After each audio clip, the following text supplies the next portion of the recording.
Seguimos haciendo el semáforo y escuchábamos a Astor Piazzolla con Adiós Nonino. Y queríamos escuchar esta canción para recordarles que el dúo Orellana Orlandini se presenta esta tarde en Sala Máster y van a interpretar obras de grandes maestros como la que acabamos de escuchar. Hoy desde las 19:30 horas en Sala Máster de Radio Universidad de Chile. Las entradas están agotadas, pero como usted sabe se transmite por la radio el concierto. Así que estén muy pendientes para escuchar al dúo Orellana Orlandini. Y nosotros estamos muy pendientes para tomar palco con nuestro crítico de artes escénicas, Javier Ibacache. ¿Cómo está, Javier? Muy bien, con mucho teatro, mucha actividad teatral por estos días. Es sorprendente, ¿eh? Como que ahora sé un poquito más por este trabajo, pero hay una actividad bullante del teatro chileno.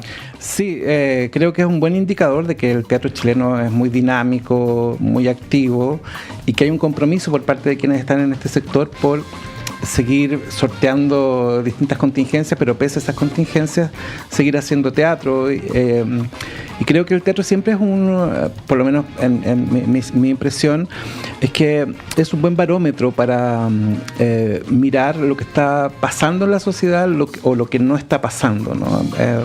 Por ejemplo, esta temporada es bastante llamativa por la cantidad de remontajes, ¿no? Por distintas razones, remontajes que tienen que ver con homenajes, aniversarios, conmemoraciones, pero los remontajes significa mirar hacia atrás, volver sobre determinados contenidos, y yo creo que eso no es casual hoy en día, ¿no? Quiero decir, me da la impresión que estamos en un país que no está hablando mucho del futuro o que no quiere mirar al futuro y prefiere mirar hacia el pasado y remontar, ¿no? Entonces, para mí que tengamos tantos clásicos volviendo, una cartelera con tantos remontajes, homenajes, con distintos discursos, ¿no? Creo que algo está diciendo. Mira, qué interesante esa lectura. Y yo le hago también una cierta desazón, ¿no? Con lo que pasó con los procesos constitucionales, bueno, y con este futuro incierto, ¿no? Pero uno ve en varias obras esta sensación de pudo ser, más no fue. Yo creo que eso es que en eso estamos, en la escena, en el teatro. Creo que hay estéticas que no logran evolucionar o no logran plantearnos nuevas perspectivas, precisamente porque hay una sensación de desazón, o de detención, o de incertidumbre, ¿no? Y lo digo esto a propósito de este remontaje de la obra Neva. Neva es una obra que se estrenó en el año 2006, que marcó, yo diría, la relevancia o el descubrimiento, si bien era un autor que ya venía trabajando, de Guillermo Calderón como director, como autor. Bien, ese montaje, ese trabajo en el año 2006 se hizo, y yo creo que no habría tenido el mismo impacto con la compañía Teatro en el Blanco, ¿no? que forman Paula Zúñiga, Jorge Becker, Trinidad González. Ellos fueron los cuerpos de esa obra, ellos fueron los coautores de esa obra Neva. Y el elenco, han pasado varios años, ha vuelto a trabajar en una versión que ahora se titula Navegar por el Neva, y que tiene varias particularidades. Es como ver al mismo grupo que ensaya o trata de recuperar la memoria sobre cómo era la obra en el 2006, ¿no?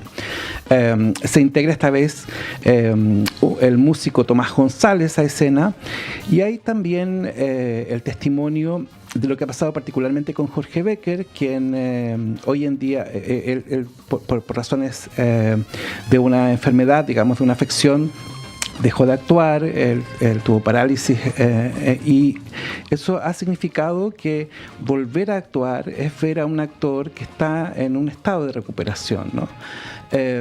Para quienes no conocen la historia de Jorge Becker, para no conocer lo que pasó con él después de el 2016, probablemente se sorprenden y creen que él está actuando esta suerte de dificultad motora en escena. Sin embargo, es un actor que lo estamos viendo en un esfuerzo admirable por estar en escena y por actuar. Ahora, ¿a qué voy con esto? Voy a que la obra en el año 2006 puso en jaque al teatro chileno, porque lo que más le dijo al teatro chileno es ustedes están haciendo teatro para ustedes o están haciendo teatro sobre el tiempo, lo que está ocurriendo allá afuera, ¿no?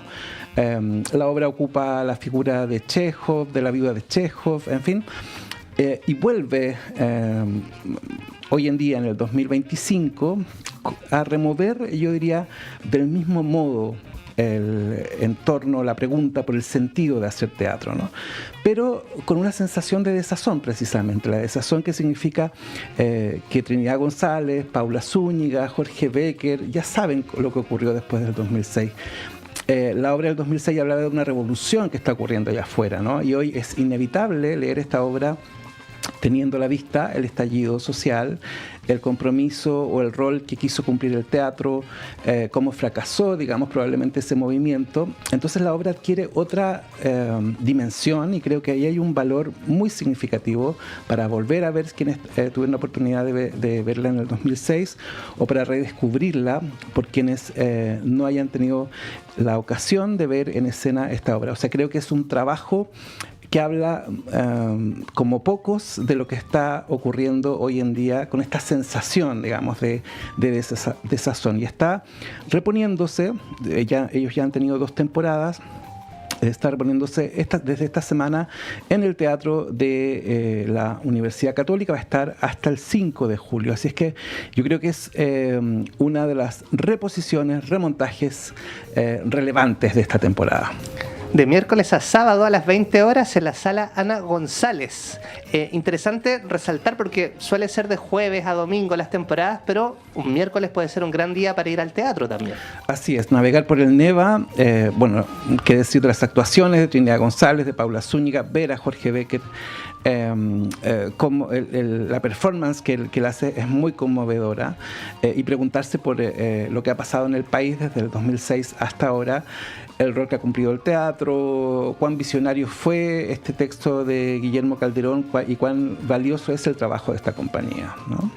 Bueno, y hoy justamente a las 20 horas hay un encuentro con el público moderado por Carmen Romero. Así que, sí, así que si alguien quiere escuchar a la directora de Teatro Amil, bueno, es una oportunidad además para verla en un rol que no siempre se la ve. Siempre Carmen Romero está hablando de Teatro Amil y promoviendo sus obras. Aquí va a ser interesante escucharla hablando con la compañía.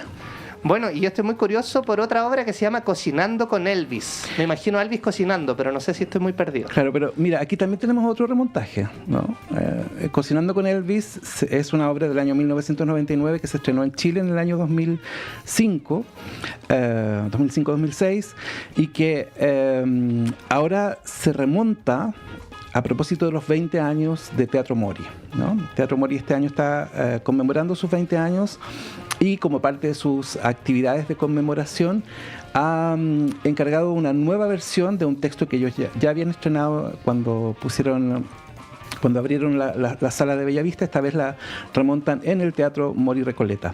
Y es una obra muy interesante. ¿Por qué? Porque creo que yo tengo la sensación que está pasando quizás un poco inadvertida en algunos aspectos que tiene esta obra, ¿no?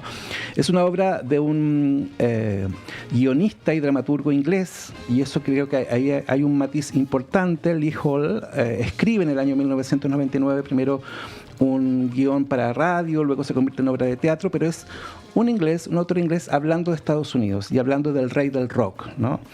Que en verdad no está hablando del rey del rock, sino que está hablando de la cultura norteamericana y la devoción por ciertos ídolos, ¿no? Por ciertos íconos. Ese Elvis Presley del cual él escribe se materializa en un imitador de Elvis Presley, pero un imitador que está en estado parapléjico, ¿no?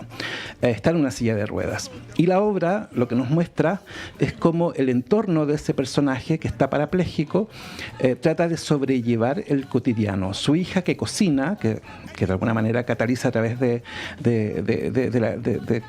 la aspiración de ser chef, una frustración, digamos, afectiva, y su mujer, que busca afanosamente compensar su vida sexual de otra forma al estar él parapléjico, ¿no? Entonces lo que nos muestra es un ídolo detenido en una silla de ruedas, y un entorno que nos recuerda por momentos a los dramas de Tennessee Williams, es decir, un poco retorcidos, podríamos decir, afectivamente, con triángulos amorosos, y no obstante, este personaje que está allí en una silla de ruedas, nos permite la obra conocer su imaginario. Entonces esta obra va matizando ese drama y tragedia del entorno con números musicales, con canciones que justamente corresponden a este imitador de Elvis Presley. Ahora, ¿cuál es el mérito? Yo creo que es el discurso de este personaje, ¿no? Que interpreta Felipe Contreras, por cierto, y que hablan del afán de querer devolverle a Estados Unidos un cierto estatus, ¿no? Es una obra del año 1999, pero que hoy resuena de otra forma, ¿no? O sea, cuando vemos lo que pasa en Estados Unidos hoy, el discurso de Trump, esta obra conecta con eso, ¿no? Tiene una capa política importante y tiene una capa sexual importante de las tensiones sexuales que hay acá. Y en ese sentido la dirección que está haciendo Alexis Moreno esta vez es el director de la obra, es muy interesante porque está jugando con dosis del show de Elvis Presley, pero está también mostrándole al espectador situaciones que son un poco incómodas y que están develándose, pero también uno está haciendo una lectura sobre lo que pasa en la actualidad con Estados Unidos, el imaginario de Estados Unidos, ¿no? Entonces es una obra que yo creo que tiene un valor dramatúrgico, porque es volver a escuchar a Lee Hall, que probablemente en Chile no lo conocemos tanto desde el punto de vista teatral, probablemente más en el cine, ¿verdad? Pero creo que el trabajo que hace Alexis Moreno, a él lo conocimos mucho por la compañía La María, ¿verdad? Que es de una crudeza teatral a veces por momentos, él juega con el humor negro, él instala situaciones, las extrema. Creo que funcionan muy bien porque van en contrapunto con esta performance que hace Felipe Contreras de ser un imitador de Elvis Presley, que está muy bien Felipe en eso, hay que decirlo, y el público engancha muy bien, el público siente que está en un musical, pero al mismo tiempo está en esta situación. Hay que destacar la actuación de Alexandra von Hummel, también de Francisco Reyes, que no es el Francisco Reyes de televisión, Francisco Reyes joven de teatro, y Javiera Mendoza. Javier, bueno, esto en el Teatro Morio Recoleta hasta el 30 de agosto y nos quedan 2 minutitos, pero quiero preguntarte por una obra que se presenta en Matucana 100. Sí, La Gata Leonor es un trabajo de una dramaturga alemana, Karin Jeff, es un monólogo muy delicado. Yo creo que es muy interesante ver el trabajo de Heidrun Breyer, ella es la protagonista, ella codirige además con Eduardo Herrera, y es una obra que nos lleva a preguntarnos por la renuncia a ser humano en momentos de tanta, yo diría, discusión sobre cuánto ha aportado nuestra especie al planeta, ¿no? Es una obra bastante delicada, es una obra que exige del espectador entregarse como a una atmósfera, es muy delicado el diseño, es muy bello el diseño, y el ejercicio que hace Heidrun Breyer también es bastante desafiante en cómo una mujer que renuncia a la condición de ser humano se convierte en una gata, ¿no? Y descubrir a una dramaturga joven de Alemania siempre está bien, creo, y entender cómo la dramaturgia alemana piensa la escritura y los temas que están apareciendo aquí, que tiene que ver con justamente si el ser humano es la especie que le hizo daño, cuánto impactó en el entorno. Pero yo destaco el trabajo de Heidrun Breyer con este desafío, digamos, de sostener un monólogo por 1 hora, y junto con ello el diseño, que creo que es muy envolvente, muy cautivante, y la voz en off de Néstor Cantillana ayuda mucho en la última parte. Bueno, y justamente hoy hay un conversatorio postfunción en Matucana 100 y esta obra estará hasta el 6 de julio. Javier, nos tenemos que ir, pero siempre a tomar palco, los martes. Los martes siempre a las 22 horas. Claro que sí, imperdible. Muchas gracias, Javier Ibacache. Nosotros ya estamos viendo a nuestra colega Cecilia Espinosa Cortés, porque en minutos comienza una nueva edición de A Tu Salud. Que tengan lindo día, nos vemos mañana en el semáforo. Se enciende la luz roja.